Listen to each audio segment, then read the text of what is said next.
आप बना दीजिए मुख्यमंत्री अति पिछड़ा को। मैं गारंटी कहता हूं कि नेक्स्ट डे हम लोग अध्यक्षता दे देंगे किसी मुसलमान।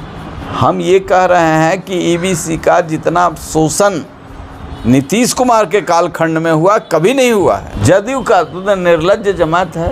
उन दिनों उतना खतरा महसूस नहीं करते थे जितना खतरा आज महसूस करते हैं नीतीश की सरकार में, जिसको सरकार बनाया। जो लोग लालू यादव को कैद करके उनके भ्रष्टाचार पर रोक की बात करते थे, चारा के बदले उससे भी बड़ा घोटाला हो गया सृजन घोटाला कि सब मंत्री के जिम्मे एक घोटाला है।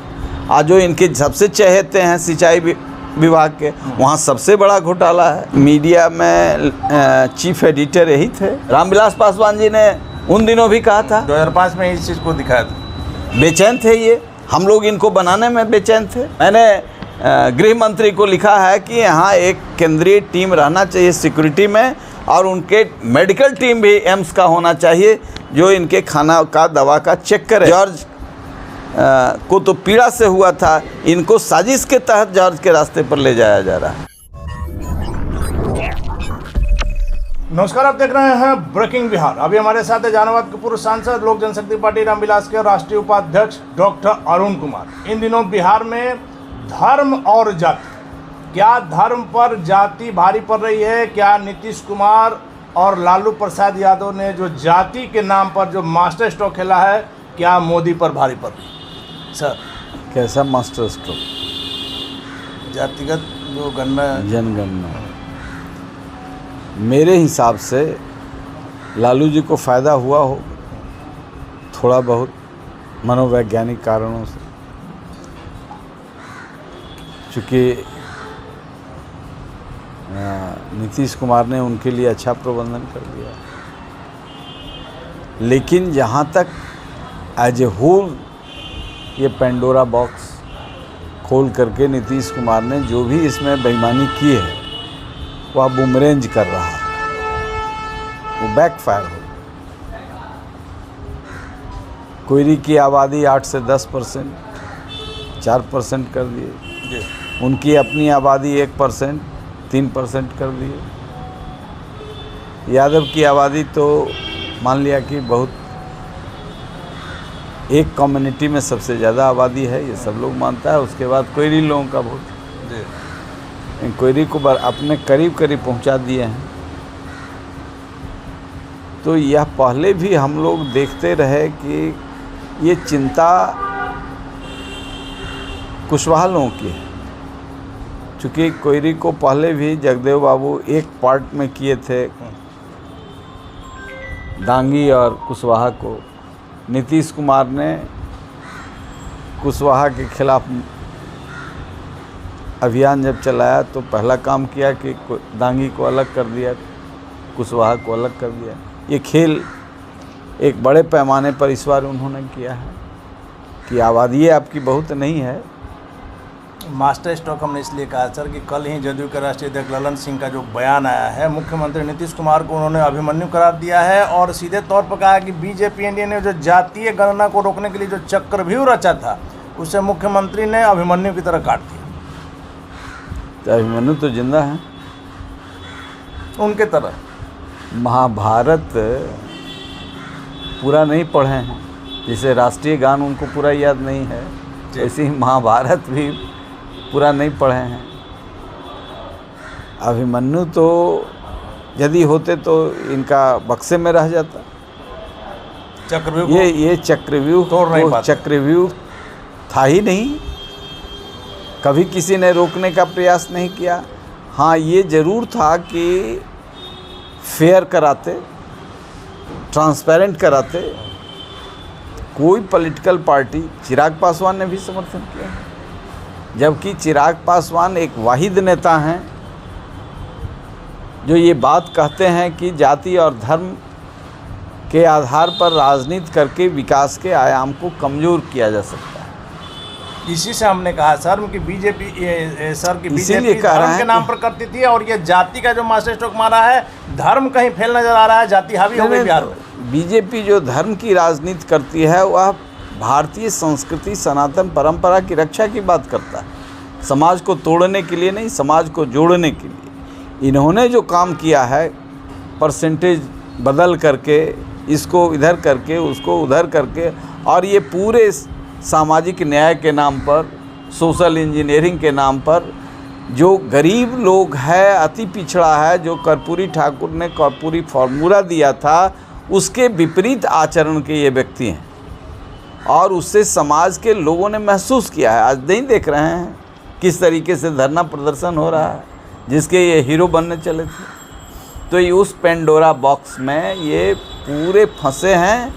और लेकिन सर, जातीय गणना का आप लोगों ने भी समर्थन किया था। इसकी रिपोर्ट आने के बाद क्या अब बिहार का गरीब नहीं रहेगा? 500 करोड़ से ज़्यादा जो इसकी गणना में खर्च किया गया, इसके रिपोर्ट आने के बाद बड़ी बड़ी बातें हो रही हैं। भाई, उन दिनों भी हमने कहा था कि नीतीश कुमार जो भी काम करते हैं अपने व्यक्तिगत लाभ के लिए, इस बार लाभ नहीं हुआ, बैकफायर हुआ, बमरंज किया। ये करेंगे उस पर कुछ नहीं।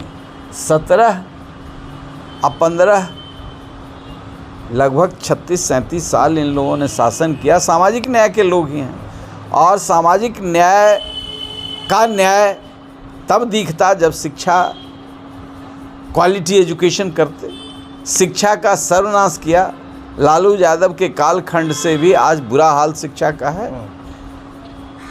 हमारी सनातन परंपरा में, हम तो भाजपा में नहीं है ना, एलाइज हैं जी, तो भी हम ये मानते हैं कि सनातन परंपरा जो रहा है, विश्व मानवता का सबसे बड़ा धरोहर भारत ने दुनिया को दिया है। लेकिन सर, अभी आप क्या मानते हैं कि आरक्षण का सही लाभ किसने लिया? आरक्षण का लाभ नालंदा के एक खास जाति के लोगों ने लिया। ओबीसी ने भी तो लिया। ओबीसी ने नहीं लिया। तो ईबीसी का हक किसने मारा? ईबीसी का हक मारा नीतीश कुमार ने। आप इस बात का जिसकी वकालत वो कर रहे हैं, यदि सर्वे हो जाए और इसमें एक खास जाति का और एक खास ज़िले का लोग 80% नहीं होगा, तो मैं राजनीति छोड़ दूंगा। मैं तो चुनौती दे रहा हूँ। इतनी निर्णय पर जो आरोप लगता है, उस पर हमारा कहना है कि ओबीसी ने हक लिया, सही में आरक्षण का लाभ लिया, ईबीसी का भी हक मारा। हम ये कह रहे हैं कि ईबीसी का जितना शोषण नीतीश कुमार के कालखंड में हुआ, कभी नहीं हुआ है। इसको तो बहुत क्रिस्टल क्लियर है कि मजबूत जातियों को भी ओबीसी बना दिया, ईबीसी बना दिया। इतना तोड़ फोड़ किया। अरे, जिसके लिए ये बना था उसकी इच्छा चिंता करते ना। लेकिन जातीय सर्वे को आप लोग यहाँ नकार रहे हैं। इसकी आग तो अब राजस्थान तक फैल गई, देश के कई राज्यों में इसकी मांग उठ रही है।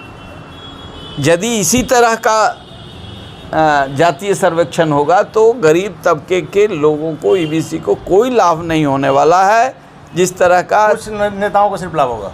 नेताओं को लाभ होगा, वो अपने राजनीतिक हितों की चिंता करेंगे। समझा? तो मोदी जी से कहा कि आप लोग क्यों नहीं करा दे रहे हैं पूरे देश में, जैसा कि विपक्ष का मांग है, खास करके जदयू? होगा। जदयू का तो निर्लज्ज जमात है, उनके मांग करने का क्या। ये तो बात माननीय नरेंद्र मोदी के दिमाग में है और इस पर काम कर रहे हैं। आप विश्वकर्मा स्किल क्या है, इस पर तो काम कर रहे हैं, ढोल तोड़े पीट रहे हैं। एक आध को कोई काम किए रहते ये तब ना। चलिए, आज कृषि रोड मैप की बात कर रहे हैं, किसानों की बात कर रहे हैं। 3 कृषि रोड मैप तो भ्रष्टाचार का भेंट चढ़ गया, अब चौथा पर नाटक कर रहे हैं। और इनका कोई नहीं सुनता, इसलिए महामहिम राष्ट्रपति को बुलाया जा रहा है कि पीछे के 3 को भी लोग याद करें। लोग भूल गए थे कि सब लूट लिया। ये कहते थे ना, 17 साल पहले कहते थे ना कि देश के हर थाली में एक व्यंजन बिहार का होगा। कहाँ है? पलायन भी रोक रहे थे। इसलिए ऐसा तिकड़मी और अराजकता पैदा करने वाला कोई मुख्यमंत्री, हम तो इसीलिए लड़ते हैं और इतना तीखा बोलते हैं, नहीं बोलना चाहते हैं, इसलिए कि हम लोग 14 साल लालू यादव से लड़े, प्राण रिस्क में था। लेकिन उन दिनों उतना खतरा महसूस नहीं करते थे जितना खतरा आज महसूस करते हैं नीतीश की सरकार में, जिसको सरकार बनाया। जिसके साथ लड़े, जिसके विरुद्ध लड़े, आज फिर वही दुश्मन है। हाँ, बिल्कुल। इसलिए हम तो गरीबों की लड़ाई लड़ने के लिए ये जमात, जिन लोगों ने भी समता पार्टी में लड़ाई लड़ी, वो कहाँ हैं आज? वही राजद वाले यहाँ हैं। तो आज जो स्थिति मैं देखता हूँ कि जो लोग लालू यादव को कैद करके उनके भ्रष्टाचार पर रोक की बात करते थे, चारा के बदले उससे भी बड़ा घोटाला हो गया सृजन घोटाला। और घोटालों की छोड़ दीजिए, इनके सब मंत्री के जिम्मे एक घोटाला है। आज जो इनके सबसे चहेते हैं सिंचाई विभाग के, वहाँ सबसे बड़ा घोटाला है। मीडिया पर नियंत्रण की बात लगातार मुख्यमंत्री कर रहे हैं। कल भी ललन सिंह जब गरज रहे थे तो यही कह रहे थे कि आपके आकाओं पर जो नियंत्रण है, हम लोग आएंगे तो मुक्ति मिलेगी। अच्छा, ये तो मीडिया में चीफ एडिटर यही थे, अब इधर से कुछ दूसरे तरफ भी कुछ छपने लगा है, इसलिए इनको तिलमिलाहट है। इनके सुंदर चेहरा, इस पर लोग आकर्षित है। इसी चेहरा को हमेशा दिखना चाहिए और वो भी पहला पन्ना पर दिखना चाहिए। प्रधानमंत्री राष्ट्रपति का बाद में दिखना चाहिए। इनका चमकता चेहरा, देख गुलाबी चेहरा। चलिए सर, आखिरी सवाल मेरा है कि चिराग पासवान 2 दिन पहले जो प्रेस कॉन्फ्रेंस किए थे, आप भी उसमें थे, उन्होंने मांग किया है कि मुख्यमंत्री जी इस्तीफा दें, नहीं तो कम से कम अगर इस्तीफा नहीं देंगे तो 2 उप मुख्यमंत्री, एक मुस्लिम और एक अति पिछड़ा जाति से। तो जदयू ने पलटवार किया है कि चिराग पासवान खुद अपने राष्ट्रीय अध्यक्ष से हटकर किसी मुस्लिम को बना दें। हाँ नहीं, ठीक है, हम कहते हैं बनवा देंगे। ये किसी अति पिछड़ा को मुख्यमंत्री बनवा दें, ये तो 1% है। 37% वाले को बनवा दें, जिसकी जितनी हिस्सेदारी उसकी बराबर, जो ये कहा जा रहा है स्लोगन। अरे नौटंकी कौन कहता है? मैं कह रहा हूँ इस पार्टी का राष्ट्रीय अध्यक्ष मुस्लिम को हम बनवा देंगे, जबकि वो 20% का प्रतिनिधित्व करते हैं चिराग पासवान। तब भी मैं कह रहा हूँ हमारे के यहाँ नेतृत्व क्षमता वाला कोई व्यक्ति होगा बना। रामविलास पासवान जी ने उन दिनों भी कहा था, 2005 में इस चीज़ को दिखाया था। बेचैन थे ये, हम लोग इनको बनाने में बेचैन थे। माननीय रामविलास पासवान जी से उन दिनों भी हमारे अच्छे रिश्ते थे, लेकिन ये हिम्मत तो उन्होंने किया। अब यदि बेटा कह रहे हैं तो गलत क्या कह रहे हैं? आप बना दीजिए मुख्यमंत्री अति पिछड़ा को। मैं गारंटी कहता हूँ कि नेक्स्ट डे हम लोग अध्यक्षता दे देंगे किसी मुसलमान। 20% है तब 1% वाले कैसे शासन करेंगे? समूचा नालंदा में नौकरी चली गई, ईबीसी का नौकरी चला गया, माइनॉरिटी का नौकरी चला गया।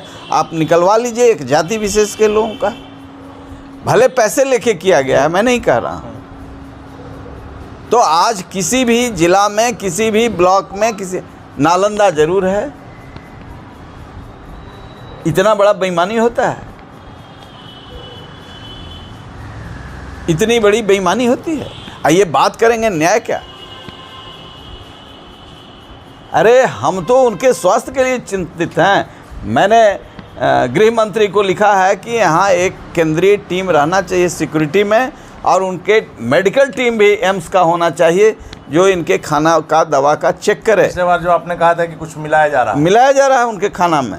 अब तो दया आ रही है कि जॉर्ज को तो पीड़ा से हुआ था, इनको साजिश के तहत जॉर्ज के रास्ते पर ले जाया जा रहा है।